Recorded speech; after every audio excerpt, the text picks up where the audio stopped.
Kalau semua kedai makan tutup selepas pukul 8 malam di Kelantan, bisnes makanan apa boleh kaya? Alright, kita bayangkan je, kalau semua kedai makan di Kelantan ni wajib tutup pukul 8 malam. Antara bisnes yang akan meletup adalah bisnes makanan yang melibatkan delivery. Yang pertama yang melibatkan delivery.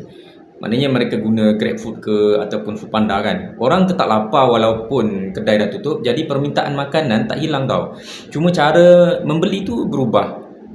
Bisnes yang boleh hantar makanan dari dapur ke rumah akan meletup. Yang kedua, jualan makanan jenis home base. Tak perlu pelanggan datang ke kedai, masak je kat rumah, lepas tu pelanggan beli secara online, lepas tu hantar. Dia macam delivery jugalah, tapi dia buat kat rumah. Yang tadi dia buat kat kedai, cuma kedai tak boleh buka lah. Jadi jual kat rumah ni, dia hanya fokus makanan yang orang cari je pada waktu malam. Yang ketiga adalah frozen food dan ready to eat. Orang akan beli siap-siap siang hari, lepas tu simpan dekat rumah, simpan dalam freezer kan. Lepas tu malam-malam kalau nak makan, panaskan je. Contohnya nasi belauk frozen, ataupun lauk siap makan, ataupun kari pak, ataupun roti canai, sate frozen, macam tu lah kan. So dia orang nak makan, dia masak sendiri.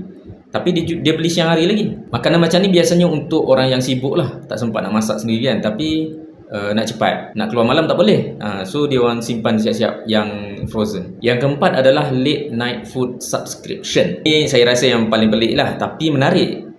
Contohnya pelanggan langgan subscribe package makanan malam kat kedai tu.